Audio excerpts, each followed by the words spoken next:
नमस्कार. मार्केट सब आणि swatch file भाग 1 या सेशन मध्ये आपले स्वागत आहे. चला आपण या सेशनची उद्दिष्टे पाहूया. या सेशनच्या शेवटी तुम्ही हे करू शकाल: विविध फॅब्रिक्स आणि मटेरियल्सचा मार्केट स्टडी कसा करावा हे स्पष्ट करू शकाल. गारमेंट इंडस्ट्रीला भेडसावणाऱ्या 5 सामान्य समस्याचे वर्णन करू शकाल. फॅशन मार्केट रिसर्च स्पष्ट करू शकाल.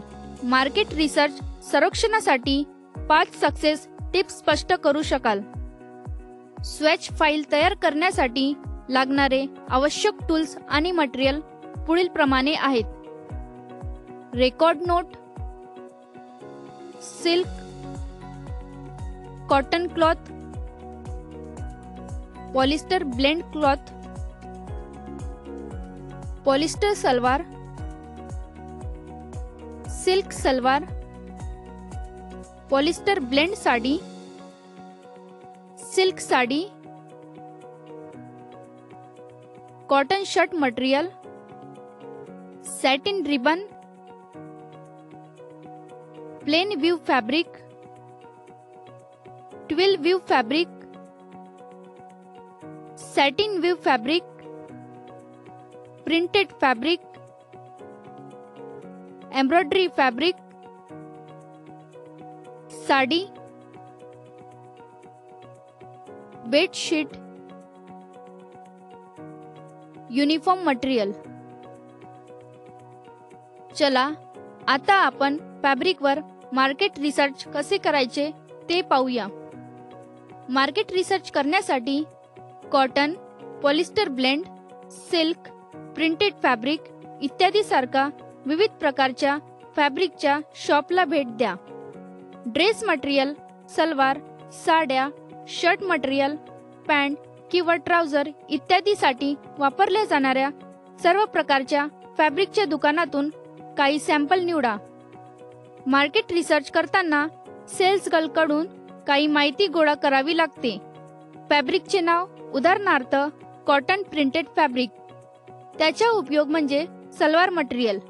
त्याची किंमत किती आणि मार्केटमध्ये ती किती प्रमाणात स्वीकारली जाते, उदाहरणार्थ 40 रुपये प्रति मीटर. ते डाय केलेले, प्रिंटेड, प्लेन किंवा एम्ब्रॉयडर केलेले आहे हे ओळखण्याचा प्रयत्न करा, उदाहरणार्थ प्रिंटेड. फॅब्रिकचे रंग, उदाहरणार्थ नारंगी, पार्श्वभूमीवर लाल बॉर्डरच्या फुलासह प्रिंटेड फॅब्रिक. फॅब्रिकचे व्ह्यू करणे सोपे आणि सहज ओळखता येईल का ते ओळखण्याचा प्रयत्न करा. केलेल्या सर्व निष्कर्षांची नोंद करा. किमान 5 सेंटीमीटरचा एक छोटा सॅम्पल गोळा करा आणि तो रेकॉर्ड बुकच्या शीटवर चिकटवा.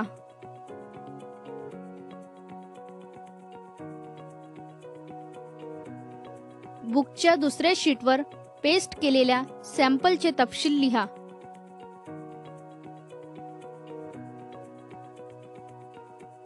त्यानंतर कापलेल्या मटेरियल्स गोळा करण्यासाठी शॉपला भेट द्या आणि कट फर्निशिंग मटेरियल्स गोळा करण्यासाठी अपहोल्स्ट्रिक स्टिचिंगच्या शॉपला भेट द्या. शक्य तितके नमुने गोळा करा. प्लेन, ट्विल आणि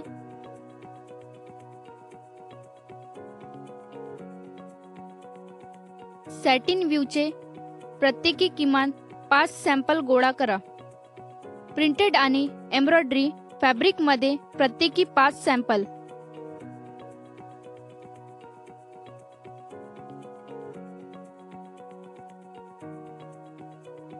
shirt material, sari, bedsheet, dress material आणि युनिफॉर्म मटेरियलमध्ये प्रत्येकी 2 सॅम्पल. चला तर मग सर्व गारमेंट मॅन्युफॅक्चरर्सना ज्या 5 सामान्य समस्यांचा सामना करावा लागतो, ज्या गारमेंट प्रोडक्शन परफॉर्मन्समध्ये अडथळा आणतात आणि डिलिव्हरीसाठी त्यामुळे वेळ लागतो, अशा समस्या पाहूया. गारमेंट इंडस्ट्रीसाठी रॉ मटेरियल आवश्यक आहे. गारमेंट मॅन्युफॅक्चरर्स जगभरातील रॉ मटेरियलसाठी मोठ्या संख्येने सप्लायर्स वर अवलंबून असतात. उपलब्ध स्टॉकची चुकीची माहिती, प्रोडक्शन टप्प्यात आवश्यकतेचे चुकीचे ज्ञान, नैसर्गिक आपत्ती आणि भूराजकीय अस्थिरता अशा विविध कारणांमुळे मॅन्युफॅक्चरर्सना रॉ मटेरियल वेळेवर मिळत नाही. आणि जरी ते मिळाले तर मटेरियल्सचा दर्जा खराब असतो किंवा संख्या अपुरी असते. परिणामी त्यांना मटेरियल्सच्या तुटवडा आणि समस्यांचा सामना करावा लागतो. पुढे आपण गारमेंट इंडस्ट्रीला भेडसावणाऱ्या 5 सामान्य समस्या काय आहेत ते समजून घेऊया. स्टॉक आणि ऑर्डरच्या प्रमाणाचा मागोवा घेण्यासाठी आणि बिझनेस ऑपरेशन्स योग्यरित्या चालवण्यासाठी स्टॉक कधी भरावा लागेल हे समजून घेण्यासाठी इन्व्हेंटरीचे पूर्ण नियंत्रण आणि विजिबिलिटी मिळवा. बरेच गारमेंट मॅन्युफॅक्चरर्स अजूनही साध्या एक्सेल फाईल वापरून आउटडेटेड इन्व्हेंटरी मॅनेजमेंट पद्धतीचे अनुसरण करतात. ते पेन आणि पेपर पद्धतीने वस्तूची यादी तयार करतात, मॅन्युअल प्रक्रिया वापरतात आणि स्प्रेडशीटमध्ये माहिती प्रविष्ट करून यादीचा मागोवा घेतात. यामुळे ते त्यांची इन्व्हेंटरी मॅनेजमेंट प्रोसेस वाढवू शकत नाही. विविध डिजिटल पद्धती वापरल्याने ही समस्या दूर होईल.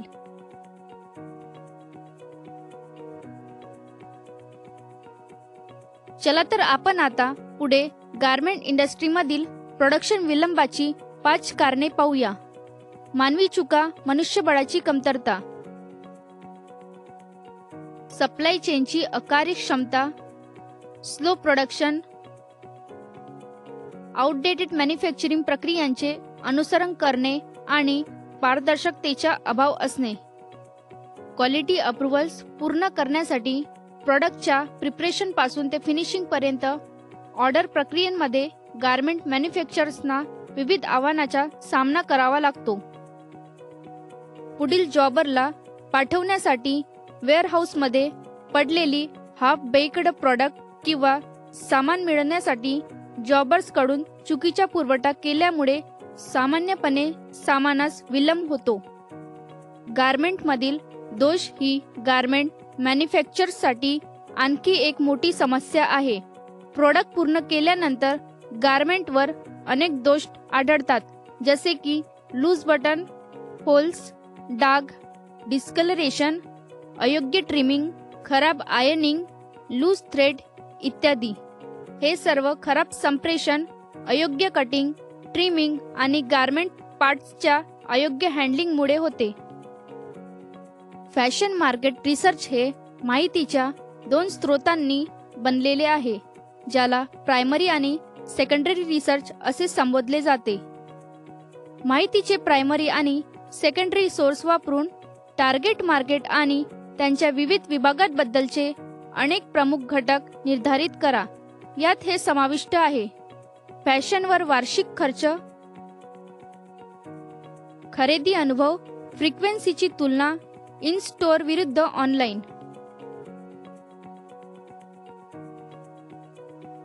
विशिष्ट ब्रँड आणि किंवा अपेरल कॅटेगरीचा wardrobe share. Target market brand कुठे आणि कसा शोधतो, शॉपिंग ट्रिगर, खर्चाचा अंदाज, मार्केटिंग चॅनल, प्रोडक्ट विविधता, मागणी असलेली प्रोडक्ट किंवा ब्रँड किती आहेत.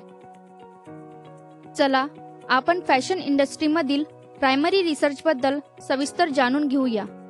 हे फर्स्ट हँड सोर्सकडून एकत्रित केलेल्या युनिक डेटाचा संदर्भ देते. प्रायमरी माहिती गोळा करणे अधिक लेबर इन्सेंटिव्ह असेल तरी विशिष्ट व्यवसाय आणि ग्राहक आधाराशी संबंधित डेटा गोळा केला जाऊ शकतो. फॅशन मार्केट रिसर्चसाठी प्रायमरी माहितीचे सर्वात मौल्यवान सोर्स हे आहेत: विद्यमान किंवा संभाव्य ग्राहकांबद्दल ऑनलाईन सर्व टूल्स आणि फोन, वैयक्तिक आणि मॉल इंटरसेप्ट मुलाखती.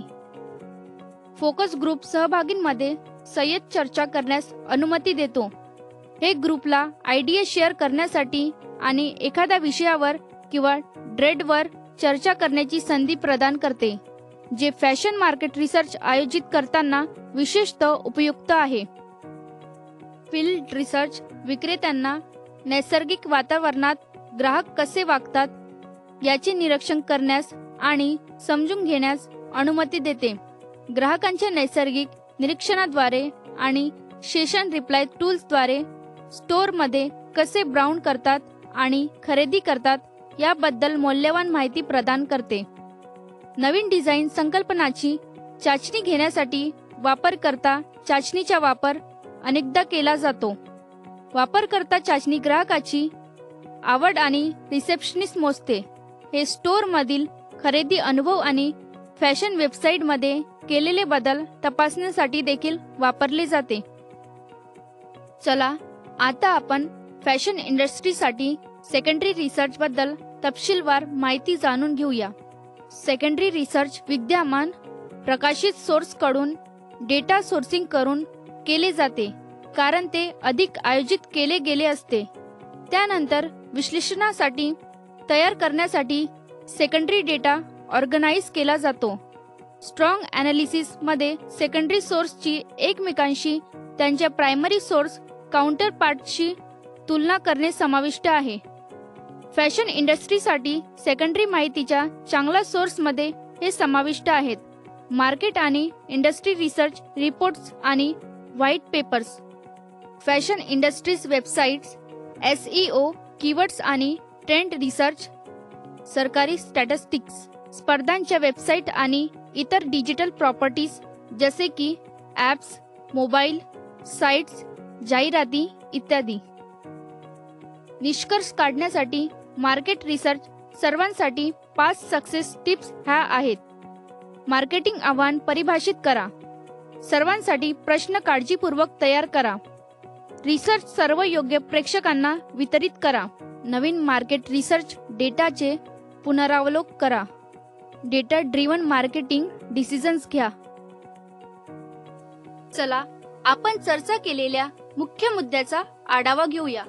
बाहेरील ठिकाणांवरील माहिती पाहून, अनुभवून आणि गोळा केलेल्या फॅब्रिकचे विविध प्रकार, त्यांची वैशिष्ट्ये आणि अंतिम उपयोग समजून घेण्यासाठी मार्केट रिसर्च केले जाते. मार्केट सर्वे करताना सर्व निष्कर्ष नोंदवा आणि एक छोटा सॅम्पल गोळा करा. गारमेंट इंडस्ट्रीला भेडसावणाऱ्या 5 सामान्य समस्या म्हणजे रॉ मटेरियलची समस्या, इन्व्हेंटरी मॅनेजमेंट समस्या, उत्पादनातील विलंब, ऑर्डर प्रोसेसिंग समस्या आणि गारमेंट डिफेक्ट ह्या आहेत. हे आपल्याला सेशनच्या शेवटी घेऊन येते. आशा आहे की तुम्हाला मार्केट सर्वे आणि स्वॅच फाईल भाग 1 ची चांगली माहिती मिळाली असेल. चला तर मग भेटूया पुढील सेशन मध्ये.